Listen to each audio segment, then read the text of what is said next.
Mr. Speaker,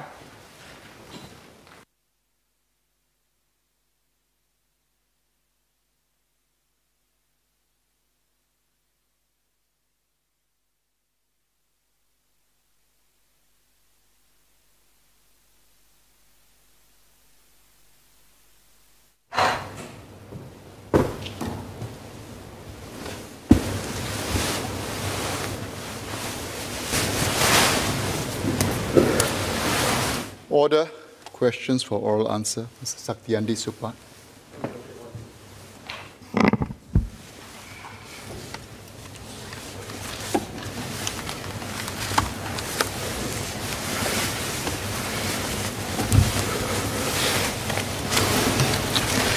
Mr. Speaker, sir, good morning. May I have your permission to address oral questions numbers 1 to 6, as well as written question numbers 40 to 42 in today's order paper through the ministerial statements to be delivered by Minister Ong Ye Kung and myself later on today? Okay, please proceed. Thank you. Ms. Ting Ru.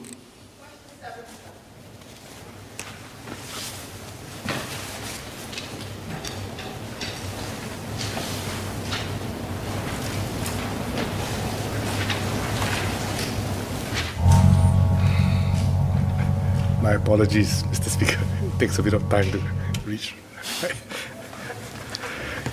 It's a problem of being too tall. Mr. Speaker, sir, on behalf of the Prime Minister, when we consider potential candidates to take up political office, the first quality that we look for is a sense of public service. Those who have their heart in the right place and want to contribute to the betterment of Singapore and Singaporeans. This should always be the basic prerequisite for any political candidate. However, beyond a passion for public service, our team of political appointment holders need to have the right mix of backgrounds, skills, and organizational and leadership capabilities. In particular, we need some ministers, ministers of state, and parliamentary secretaries with private sector experience. From the private sector, we want to be able to bring in not only people who are already well advanced in their careers and financially secure, but also younger ones whose careers are just taking off and are approaching or in their peak earning years, and who may have made financial commitments. They may take a few years to establish themselves before they can be considered for more senior political appointments. The make-up pay mechanism makes it easier for such candidates to consider taking up political office and eases the financial disruption as they make the transition.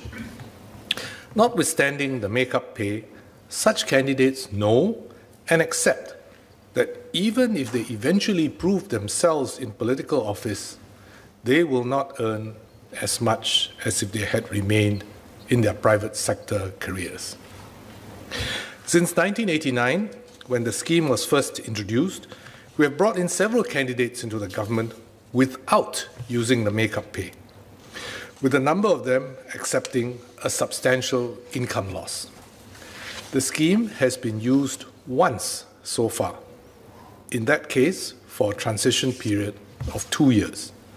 No political appointment holder is currently on this scheme.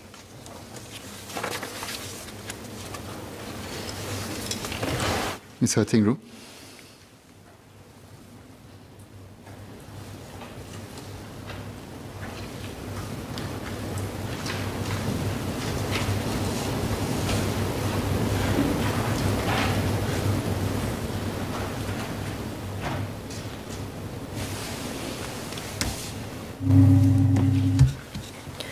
Thank you, sir. I'd like to ask the Minister, how long was this make-up pay scheme actually applied for, given that it was used once before? And also, how many candidates or potential candidates have declined to run on the government's ticket because they said that the pay was not enough? Thank you.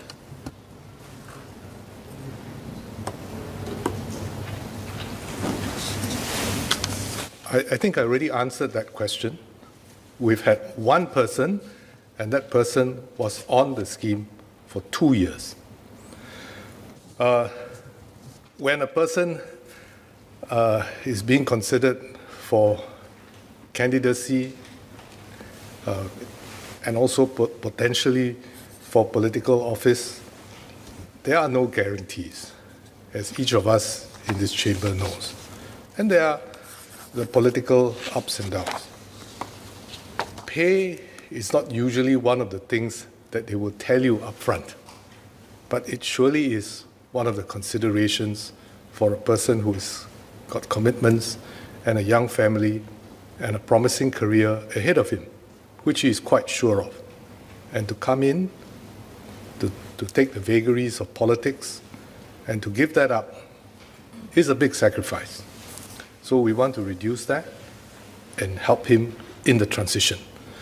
But as I said, we have individuals who are prepared to come in and give it up, and we have individuals who are prepared to come in and accept that they will take a lower salary in their appointment in political office, even though they have had a 2-year transition period to help them over the commitments that they have.